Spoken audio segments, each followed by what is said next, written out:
Hello everyone, কি অবস্থা সবার? কেমন আছেন? আশা করি ভালো আছেন। চলে আসলাম ছোট্ট আরেকটি মিনি ব্লগ নিয়ে। আজকে ছিল শুক্রবার। প্রতিদিনের মতো আজকেও সকালে ঘুম থেকে উঠে চা নাস্তা করে গিয়েছিলাম বাজারে বাজার করার জন্য। আর গাইস, বাজারে গেলে মাথাটা ঘুরে যায় জিনিসপত্রের দাম শুনলে। সবকিছুর এত বেশি দাম। যাই হোক, কি আর করার, বাজার করে তো খেতে হবে। আজকে আমাদের বাড়িতে কি কি রান্না বান্না হয়েছে চলেন তাহলে দেখে আসি।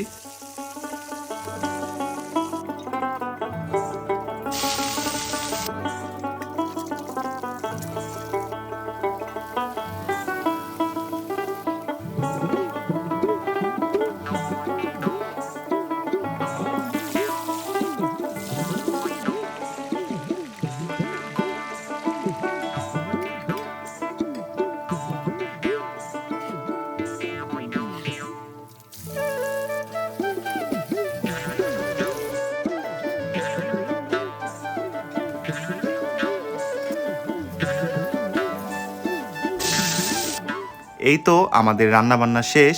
আজকে আমাদের খাবারের তালিকায় ছিল ডিম ভুনা, মুরগির মাংসের কষা, সবজি দিয়ে ছোট মাছের ভাজি, তার সাথে ছিল ঘন ডাল, আর তার সাথে ছিল সালাড। আজকে আমাদের বাড়িতে গেস্ট হিসেবে ছিল আমার বউয়ের বান্ধবী। তো আমরা সবাই একসাথে বসে খাওয়া দাওয়া করে নিলাম।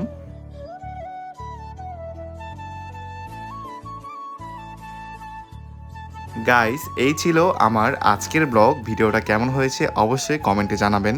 আজকের ব্লগটা তাহলে এই পর্যন্তই। দেখা হবে পরবর্তী ব্লগে। সেই পর্যন্ত সবাই ভালো থাকবেন। টাটা।